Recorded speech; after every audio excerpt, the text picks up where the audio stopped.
Good afternoon, everyone. Mary Sloan here with another episode of Inspirational Influencer News. People who are making money and making a difference. And my guest this afternoon, Tom Morkes, is someone who has been doing that for many, many years. The art of instigating the complete guide to pay what you want pricing and collaborate and host of the iconic podcast In the Trenches, where he interviews today's most fascinating and sometimes controversial marketers, entrepreneurs, and authors, including Dr. Jordan Peterson, Seth Godin, and John Jantsch, amongst many others. I have to say, Dr. Jordan Peterson is my husband's favorite person. He thinks he's amazing. Tom is a sought-after marketing and growth consultant who has helped his clients reach the New York Times, Wall Street Journal, and nonfiction publishing project in Kickstarter history, and generated millions in sales online using his referral, influencer, and affiliate marketing strategies. Boy, if you need help marketing, Tom is the person to reach out to. Tom's ideas on marketing and entrepreneurship have been featured in a variety of top publications, including Inc., Forbes, Business Insider, Entrepreneur, and Growth Hacker TV. Tom is a West Point grad and Iraqi war veteran, and who spent 5 years as a commissioned officer in the U.S. Army before making the plunge into writing, publishing, and entrepreneurship. Boy, that must have been quite the journey. We'll look forward to hearing about that. When Tom isn't helping brands and businesses grow their profits, he spends his time with his family working outside on his mountain homestead and drinking just the right amount of coffee. Not wine, come on. You can get inside Tom's brain by reading his blog at tommorkes.com. That's TOMMORKES, and you can see his name spelt by under his picture here. So, Tom, what is the one most important thing you want our listeners to hear? Well, since the topic is kind of lessons learned from 7 figures in digital product sales, I guess I would say that for those listening, it's possible. It's not far-fetched. It's more achievable than most people would maybe believe. It takes a while though. It takes time, takes effort. You have to kind of get after it for sure. I've been doing this since 2012.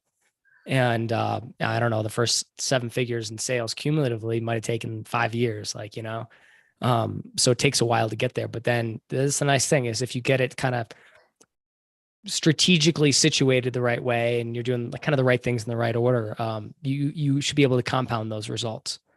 And so that's kind of where I'm at today and kind of, what I'd be happy to share today on today's call. Great. So what was the best or easiest way to get started? I think just putting stuff out there, like literally just doing that, getting started. That's the number one thing. I think a lot of people just stop right there. They don't actually do. They think, they dream, and they have visions and ideas and inspirations, but they don't actually do anything. So number one is actually do it, publish stuff, put stuff out there in whichever form or fashion you decide. There's tons of platforms, without even getting into the nitpicky nature of it. It's like, pick a platform, you can start publishing on it. But I would also say the core thing, depending on what your goals are. I mean, I think this is pretty true for any business, anything, is build an email list. I'd say our email list is directly related to the size of those sales, without a doubt. Even just the other day, it's like when I send out an email now, it's like, oh, we know we can generate money from that every time. And people don't understand that about an email list, but it can be very, very lucrative if you build it the right way. So if you're a content creator, start sharing content. If you're an entrepreneur, grow that email list. If you're selling products, get people on a waiting list or discounts or whatever. But definitely get that contact information. I think there's, it's the most valuable thing in the world. And the second to that is, again, to leverage that would probably be affiliates, partners and affiliates, and leveraging other people's audiences. So if you're starting from scratch, you probably don't have an audience. Sometimes it feels like a chicken and egg question. It's like you want to make a living, you want to grow that list, you want to make money in sales, but you don't have that list. So how do you grow the list and so on and so forth? But the combination of email marketing and partners. we've just done so many sales, and I've worked with a lot of clients too, some pretty big name clients in the last 10 years. But even on my own projects, I can say without a doubt that the combination of those two is what generates like the biggest results for any of the campaigns or events that we promote, whether it's books, trying to hit the New York Times, whether it's crowdfunding campaigns, we're trying to get them funded, whether you're just trying to sell out of a program. Again, these are the levers we pull. So I'm a big fan of that. And I know other people have success with social media and whatnot, but I'm not a big social media person. I don't really like to use it except maybe to spend some ads on it, but I don't really hustle on there. My focus is almost always on content creation, teaching, and email marketing and leveraging partners. So if you were to start, I gather you would say become an affiliate first so that you can use other people's products. And while you're building up your own list of people who would buy, and you kind of get a double whammy in the sense that you can find people with really good affiliate products and kind of leverage their name while you're building your own by tying it to that. Is that a fair description of affiliate marketing? Yes, and I would actually probably turn the affiliate marketing toward your own products when you're ready. But a great way to start is by selling other people's products. It's a no-brainer. It's one of the easiest ways to start making a little bit of residual income is by offering affiliate offers. I mean, that could be as simple as affiliate offers to Amazon products and just being like a review site. I know plenty of people who do good just that style, that strategy. If you're going more affiliate marketing route, I mean, really, that's the opportunity. I think there's a ton of opportunity in YouTube and content marketing in general to pick any niche and be a creator on it. And then if you're sharing and you're an expert on that subject and you're sharing strategies and insights and whatever, it's a great opportunity to be an affiliate for anything in that space. You might have tools or software or whatever. So number one is I'm kind of revenue stream agnostic. I don't care where the revenue stream comes from. You know what I mean? So I kind of just like, hey, it's cool. If I got books, great. I'd love for people to buy my books. But if I make double, triple, quadruple, 10x the sales on something other than my books, I'm going to be happy with that money too. So I'm agnostic when it comes to the revenue stream, but I think there's tons of opportunities, tons of revenue stream opportunities. One is being an affiliate for others. The other is turning your products into affiliate offers for other people. So obviously that's what we did with InfoStack, where we get partners on board promoting our products as affiliates, and then that grew our list.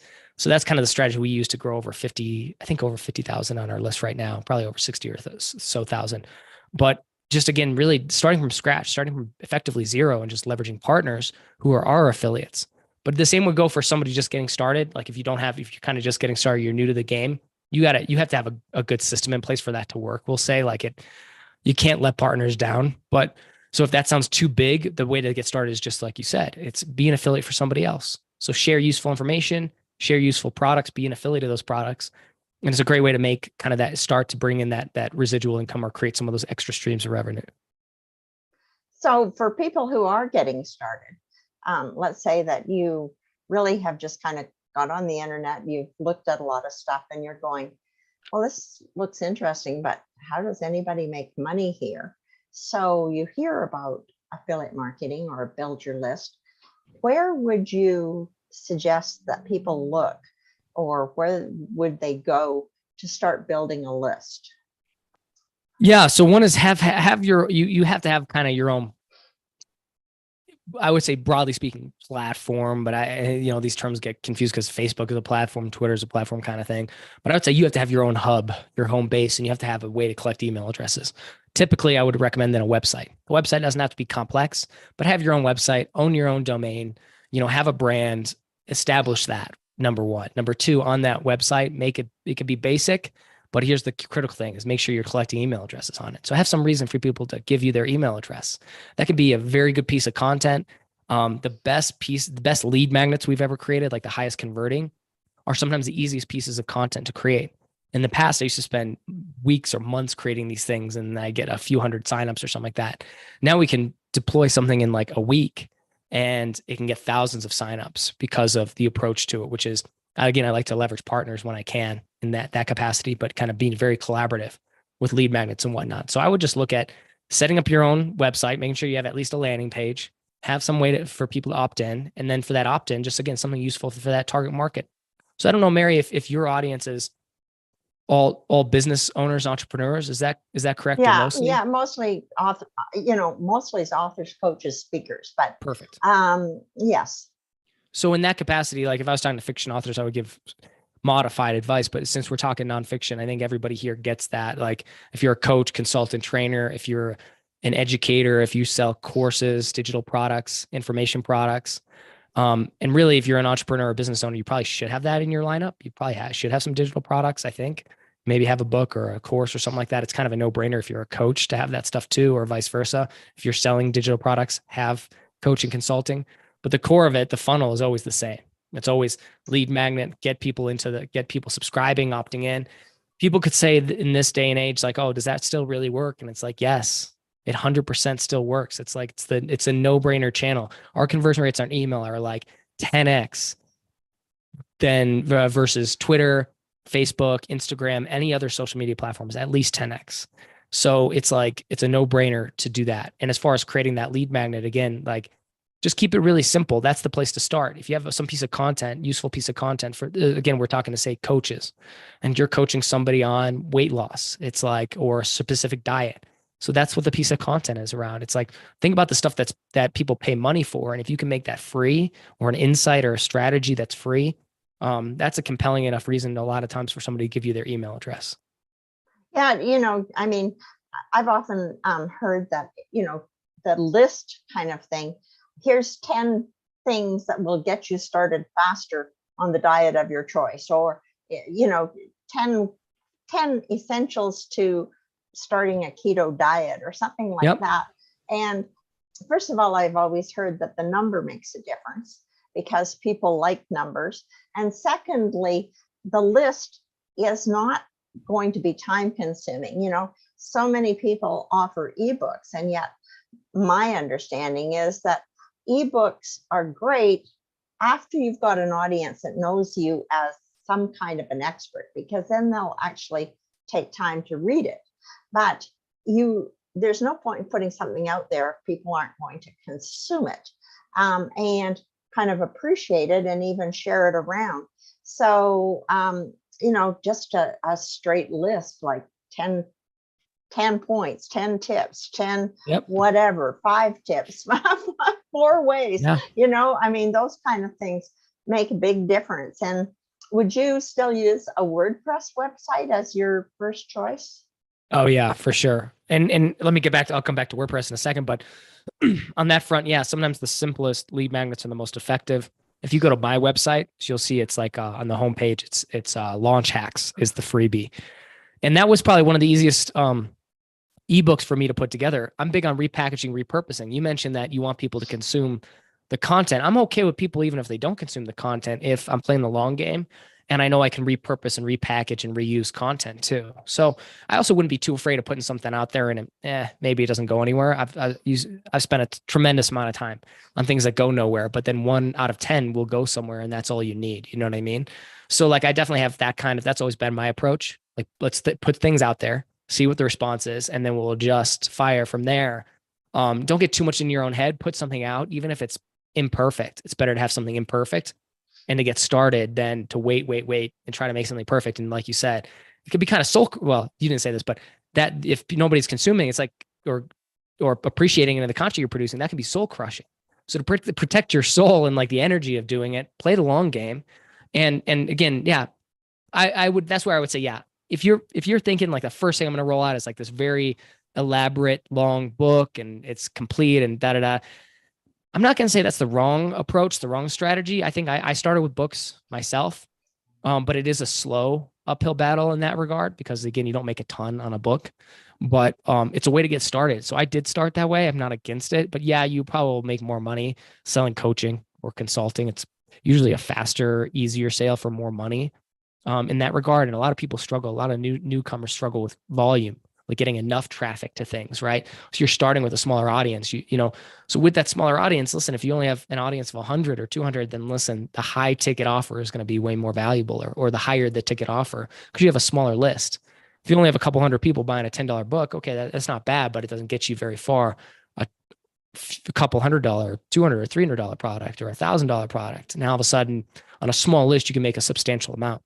So that's the other thing too. You don't have to have it all perfect right now. Just put stuff out kind of imperfectly, and then you'll see how the pieces fit together. I feel like I'm spending a lot of time now with like a lot of clients that we have, authors that we work with, businesses and stuff like that. When we're working with them, we are usually like trying to just like kind of organize stuff in the right way.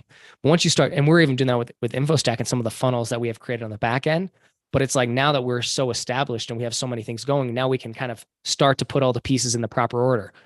You could say I should have done that 4 years ago, but like you kind of have to get to that point. And then, so that's the thing. It's okay if things take a little bit longer too. Don't stress if it's in the right direction. Like the stuff will, you'll be able to put the things in the right order, and you'll be able to optimize that funnel as you go, even if at first it's imperfect and it's like, yeah, you just have a real basic website. And then on the WordPress front, 100% would recommend WordPress. 60% of the internet is run on WordPress. You know, it's a proven platform. People say it's slow, but that's only when it's unoptimized or when people don't have back end access to the PHP, which you could do, or you could just get a team to do that, to help you with that, get the right kind of hosting platform. Check out WP Alchemy if you want. I'm going to plug that shamelessly, but WP Alchemy if you're just getting started with a website, or if you're looking to scale. So yeah, definitely stick with WordPress. Okay, great. And the other platform, talking about platforms, and platforms I know absolutely nothing about, but I hear a lot about it, is TikTok. And, but then you really have to go to video as well, which can be another stumbling block for people who are getting started. But do you have any comment on TikTok? And good, bad, ugly, difficult, hard, easy? I would say pass, because I don't do anything on TikTok now. Some people do. I've been talking to people who are doing it. It seems like maybe there's something there, but I don't know. I've been doing this since like 2012, so I've seen the passage of things come and go. I'm not saying TikTok's gonna go, but what I've experienced from this, like I've seen Periscope and I've seen Blab and I've seen all these other platforms that did kind of come and go, or transition or changed how they were. And so I'm pretty agnostic about social media platforms. I would use them only insofar as they support you. So like, it's almost like that thing. It's like, are you doing it yourself? Are you trying to start a TikTok thing yourself, doing it yourself? It's like, go for it if you enjoy it. So see what fruit comes from it. I'd say if you do that, just make sure there's still a way to capture somebody's email address or give them a freebie to jump on an email list, and then get after it. Like try it out. I think what you're going to find, unfortunately, with TikTok, with YouTube, these platforms that become very like corporatized, or are very corporatized and kind of structured. It's not like the Wild West anymore with YouTube. The pro of that is there's a lot of money through AdSense and things like that. TikTok's kind of similar. There's a little bit of Wild West aspect to TikTok where you can kind of get discovered. But number one, I think most of their numbers are inflated. That's the truth. I think they're really, really inflated. People don't understand how inflated they are. I think it's a lot of bots. It's a lot of just nothing. Number one. Number two, kind of again, that's the thing I think you will see as you go. To compete in those spaces, you have to be consistent, or you have to have a really defined strategy or high production value. So those are just things to consider. Like, not that you can't just kind of have slinging from the hip on one of these platforms and maybe blow up. It's like, put stuff out there, just see what comes back. But I would say if something's not serving you after a few months, and you have a specific strategy and goal in mind, like respect your own rules. I would say, like, set what your goal is, set what your strategy is, attempt to do it well. But then at the end, be reasonable with it and look at it. Did it actually perform at all? Did it get you anywhere? Is it getting closer to anywhere? 3 months on a social media platform, I don't think you'll come away with a real honest takeaway from that. I think that any kind of social media play is like a year plus play at this point, any of these platforms. But do that, because if they're not performing for you, then cut it back. You could spend your time in other areas. For instance, I don't do any social media, for example. But again, like I said, 7 figures in digital product sales. We don't do social media. So you don't have to use social media if you don't want, I guess, is the other thing. And me being I'm not anti-social. I'm just like, I just don't care about these social media platforms typically for me to produce. I'm not that kind of guy. I'm not going to be, here's my breakfast today, or here's 5 tips you thought you need. It's like, no, I'm going to spend my time on creating content, on the newsletter, on building partnerships, and creating great products and building funnels. To me, that's where I'd rather spend my time. But some people are really good at the social media and kind of hustle. And if you're good at that, or you're naturally inclined, or you are one of those people, I would say definitely explore it to see what comes from it. Yeah. And obviously, since we're both coaches, um, what do you think about the fact that people would benefit from getting a coach to help them? I mean, find somebody who's successful doing what you'd like to do, and use their experience, because it can take a long time and be expensive, and like you said, test, and you can't test that quickly. So, I mean, it's not like you can do a 1 month test and go, oh, well, that didn't work, I'll try this. You don't know in that period of time. So, No. what would you say about that? Yeah. Number one, if you're getting into this, you're going for it. It's like you should probably have a 5-year goal and know that it's like and that should be reachable, but not crazy, but something that's worth grinding towards because, yeah, you're not, I mean, listen, there are probably people who hit it and knock it out of the park. It is like, oh, 6 figures, 7 figures, like in 1 year in their first year. It's like, those are great stories, but that's not a strategy. Some things happen. And sometimes you can capitalize on those things happening, and that's what those stories are. Examples of people, right place, right time, capitalizing on it. Otherwise, you're going to have play the long game. So number one is I wouldn't get into it unless you're going to play the long game. Like it's worth it enough for you to say, yeah, you know what? I got to put in my spare time on this. I got to hustle this a little bit on the side. I got to spend a few hours a week dedicated to this if I'm doing this on the side or just trying to get it up and running. I did all this. I started this all when I was in the Army with my blog, with my podcast. Last year I was in the Army. I started doing that, and I didn't have time. Now I have kids. I've like seemingly even less time, of course. So I respect that about parents and stuff like that. I didn't know that at the time. I didn't really consider that when I was like blogging and sharing. Like, I was big on just like, yeah, do the work. And I still am. Now I have a little more wisdom to see that there are true time constraints. So here's the deal. That's fine. You will have time constraints. Focus on the things that will serve you in a year. And it's like, yeah, that little social media post that might not serve you in a year, but a piece of a blog post that's searchable and findable, that might. Something on YouTube might. Those are search engines. A newsletter would. Content, Amazon books would. Digital products can usually pay, help you out there. So there's little things like, it's like, what are you spending your time on? And if you're grinding in the wrong place, then it's going to take even longer. But yeah, you can't expect that anything's going to happen in a short time span. Even if you do like engineer a launch from scratch properly.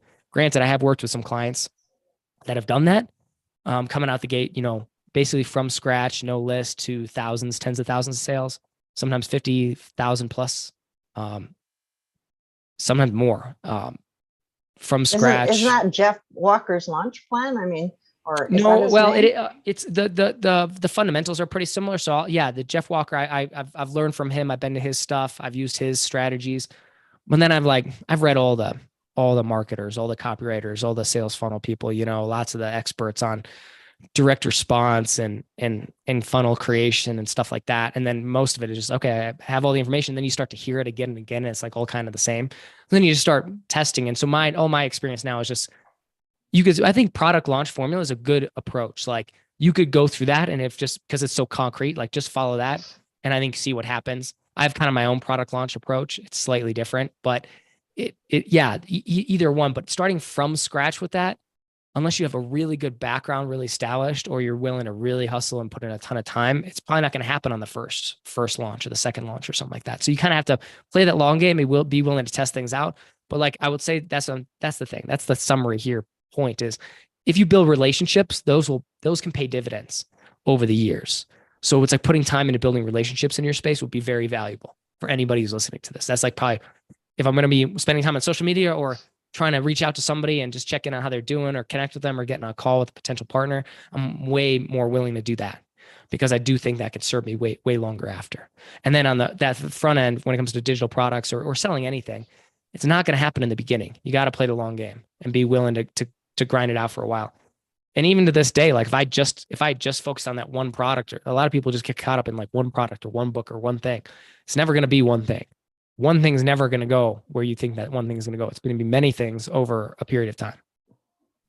And it seems to me that with the affiliate, you see a lot of people teaching that, and that if you got with somebody who had a lot of affiliate products and also offered to help you get started, that might be a really, assuming that you've never done anything online. Yeah. And but what I don't know is whether or not that would be any good for the type of people I want to serve, which is, the coaches, authors, and speakers, because they really want to learn how to get their own products out there, which I think is where it really helps to find a coach who's kind of gone through the ropes. I've been through the ropes, you've been through the ropes. Those kind of things can pay dividends when you don't have to do it all yourself. Yeah. When you pay for a coach, if it's a good coach, there's lots of coaches. They are not all created equal, right? That's for sure. And that's that's the truth. This life continues to teach you, again and again. It's like hiring anybody. Like, that's where I spend a lot of my energy these days is, teams, building the teams under me and building the systems. It's less about me doing all the things, but I've been there. I did all the things. So I think I can address them too.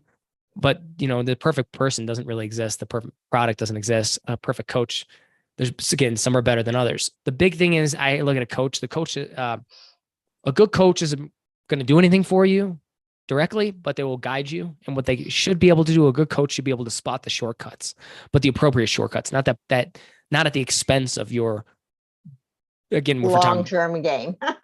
Exactly. Right. We're talking business coaches and stuff like that. So like I spent I spent like 30 grand on coaching. I think like last year, it's the most money I've ever spent on a coach or coaching. It's just crazy, right? The kind of number that when I heard that 10 years ago, I was like, who would spend 25, 30 grand on a coach? I'm like, I'm not one of those people. I was not one of those people 10 years ago. But once you get to a certain level of problem, you're like, it's better that I spend a lot of money now for someone to come in and show me and help me solve this puzzle. Because even though that's a lot of money, it should get me to the point where I can kind of put the piece of the puzzle together faster. And then on the back end, make more. I would 100% say that was the case. So even though I spent 30,000 on coaching, nothing, I would say there's little bits and pieces that were like new to me and great little nuggets, but the overall stuff was nothing I didn't know, but what's the value of a coach? Well, it was the little things. It was the little, okay, you have all the ideas, you actually have all the information. Most of that was just reminding me that I already knew what I was doing. And like, I probably maybe just should have followed my gut. But now having a coach to tell me who's been to that like 7-8 figure range, helping me get to that, grow, I can say, okay, this is the shortcut, or this is how the puzzle should be put together. So I don't waste so much needless time. And because people rely on me now and I have to pay people's income, you know what I mean? Like it's interesting when you're just getting started and you're hustling, kind of bootstrapping it.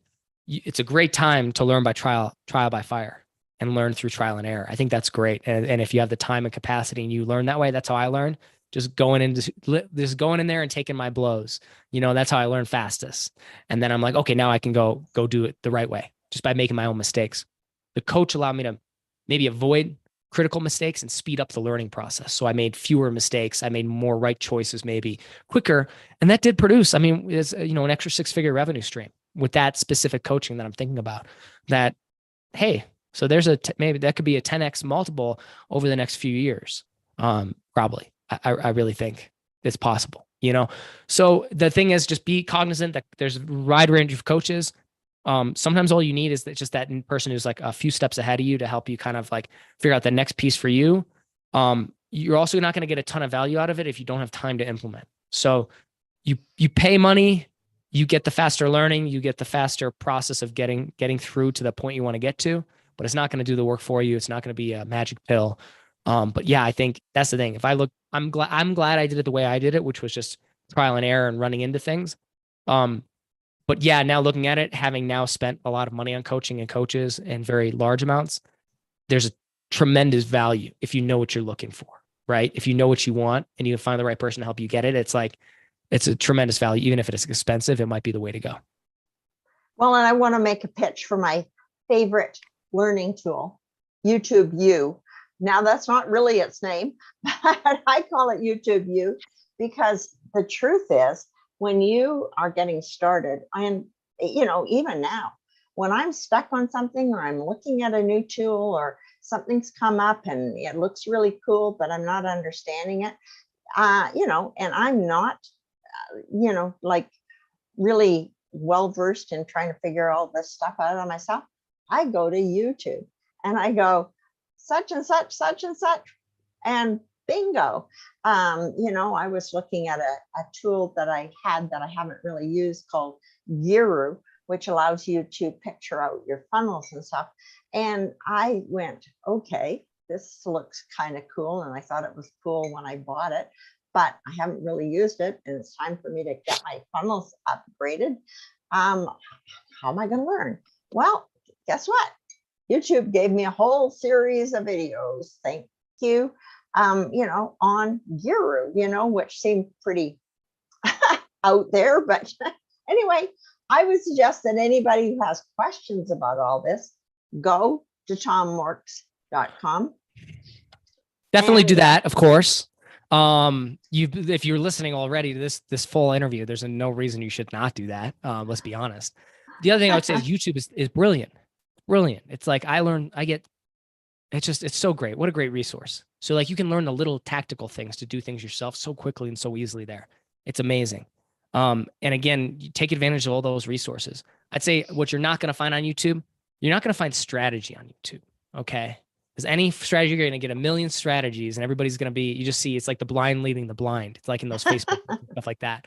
Like here I am, like I was used to be in like these Facebook groups more actively back in like 2013, 14. And I'm working on like New York Times, Wall Street Journal bestseller launches and stuff like that. Amazon bestseller launches too. And then if I was in those writing communities where people are giving advice, it's like authors giving advice to other authors. And it's like, listen, no offense. Like everybody gives their advice at the level they're at, but it's like, they're giving advice and it's like, they don't know what's wrong with the advice they're giving because they're not to the next level. They haven't done it.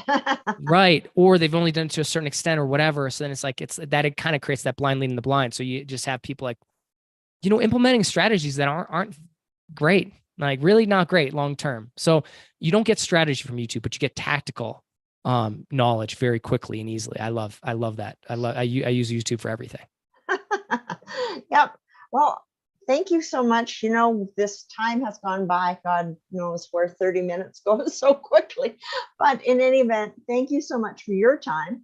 And Yes. certainly I want to encourage any of our listeners to go check out Tom's website.